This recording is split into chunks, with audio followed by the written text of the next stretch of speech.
반갑습니다. 유튜브 시청자 여러분. 요 며칠 영상을 못 찍었죠, 그죠? 오랜만에, 굉장히 오랜만에 영상을 찍는 것 같아요. 지금 제가 알기로는 한 6회차가 밀려 있는데 부지런하게 찍어 보도록 하겠습니다. 혹시 저번에 제가 말씀드렸던 거 기억하시는지 모르겠어요. 프로그램이라는 게 어떤 것인지 제가 곤충처럼 3등분을 해서 알려드렸었죠. 프로그램은 입력, 연산, 출력 이렇게 3등분을 할 수가 있습니다. 잔인하게 끊어버리면요. 자료를 입력받아서 내부적으로 연산한 다음에 최종적으로 출력을 해주는 것, 이것이 아주 기본적인 프로그램의 얼개라고 할 수가 있겠습니다. 그런데 이 과정에서 자료를 입력을 받아 가지고 보관을 하고, 그리고 또 연산을 하면서 계속 팔로우업하고, 마지막으로 최종적으로 출력하기 전에 담고 있는 그런 공간이 필요해요. 자, 이 자료를 담아 놓는 공간, 자료를 보관한다, 이 개념이 프로그래밍에서는 굉장히 중요한 개념이자 콘셉트 중에 하나입니다. 그 역할을 하는 것이 바로 변수하고 상수예요. 그래서 오늘 설명드릴 부분은 바로 이 변수와 상수입니다. 자, 여러분, 컴퓨터를 아파트라고 가정을 해보자고요. 이 변수하고 상수는 뭐냐면 아파트 안에다가 방 하나를 얻는 거예요. 전세인지 월세인지 매매인지는 저도 잘 모르겠어요. 여튼 아파트 안에 방 하나를 얻는다고 쳐요. 여기서 중요한 것은 이 방을 얻은 순간 이 방에 있는 명패는 내 마음대로 정할 수가 있어요. 펜션 가면은 그런 거 보셨죠? 뭐 도라지방, 쑥방, 장미방, 튤립방 이런 거 정할 수 있잖아요. 그런 식으로 이름을 마음대로 정할 수 있는 거예요. 내가 내 마음대로 백합방 이런 식으로 이름을 붙여놓고 다음에 백합방 이렇게 되면은 제가 들어가 있는 방이 그대로 호출되는 거죠. 그래서 아파트 안에 방을 얻는 것이 변수와 상수를 선언하는 것이다. 그리고 변수명과 상수명은 제가 방금 말씀드린 백합방, 튤립방 같은 그런 방 이름이다. 변수는 한번 방에 세입자가 들어가더라도 계속 바꿔치울 수가 있어요. 다른 놈을 넣고 싶으면 걔를 넣으면 돼. 상수는 그렇지 않아요. 상수는 한번 그 방에 누군가가 들어가잖아요. 그러면 이 아파트가 빠질 때까지 계속 그 방에는 그 세입자밖에 못 들어가는 거예요. 자, 일단 이 변수와 상수라는 컨셉에 대해서는 이제 아시겠죠, 대충. 그런데 왜 이것들이 필요하게 되었을까요? 변수와 상수가 값, 그러니까 즉 세입자를 넣어둔다는 것 면에서는 두 개가 하는 행동이 똑같아요. 근데 결정적으로 그 특성이 나뉘는 부분이 있죠.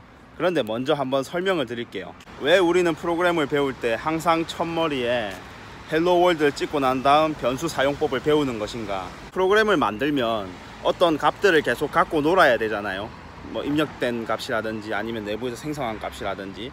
그런데 변수가 없으면 이 값을 추적할 수도 없고 재사용할 수도 없어요. 무슨 말이냐면 아까 아파트의 예를 들어볼게요. 아파트 안에 세입자를 집어넣었어요. 그런데 이 사람이 어느 방에 있는지 모르는 거야. 그러면은 이 사람 절대 못 찾겠죠. 방이 한두 개도 아니고 전수조사를 해야 될 거 아니에요, 그죠? 그런 거랑 똑같은 거예요. 우리가 값이 어딘가에 퍼뜨려져 있는데, 우리 메모리 안에 값이 있는데 이게 어디 있는지를 모르면은 꺼내 쓸 수가 없는 거예요. 우리가 프로그램을 만들면서 하고 싶은 것은 이 아파트 안에 있는 세입자가 돈을 얼마 썼는지, 전기를 얼마나 썼는지, 수도요금을 얼마나 썼는지, 그리고 엘리베이터를 몇 층에서부터 몇 층까지 탔는지 이런 것들을 추적해서 알아내고 싶은데, 이 변수가 없으면, 이 세입자의 방 번호를 모르면 전혀 그런 부분에 대해서 알아낼 수가 없는 거죠. 그렇기 때문에 이 메모리와 우리 프로그래머들이 통신하는 아주 기본적인 수단, 그것이 바로 변수가 되겠습니다. 상수도 마찬가지예요. 비슷한 역할을 하는데 상수는 뭐가 다를까요? 아까 말씀드렸듯이 상수는 절대 변할 수가 없는 값이에요. 변수는 봐봐요. 우리가 어떤 일이 있을 때 와, 갑자기 변수가 생겼다 이런 식으로 표현을 하잖아요, 그죠? 변수는 그렇듯이 뭔가 달라질 수 있는 값이기 때문에 프로그램에서 다양한 분기를 만들어낼 수가 있어요.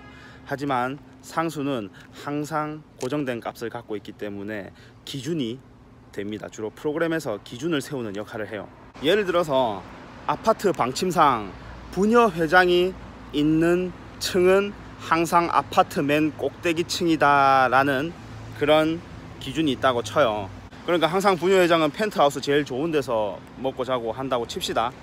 그런데 만약에 이 부녀 회장이 사는 집의 위치가 바뀌면 어떻게 되겠어요? 아파트의 전체 층수가 변하게 되겠죠. 그러면은 어떻게 해요? 이미 지어놓은 아파트 이렇게 빻아버릴 수도 없고, 어떻게 아파트 더 높아지면 더 지을 수도 없는 거고, 부녀 회장의 위치는 항상 동일해야 되겠죠. 그렇기 때문에 이 경우에는 상수를 쓰는 겁니다.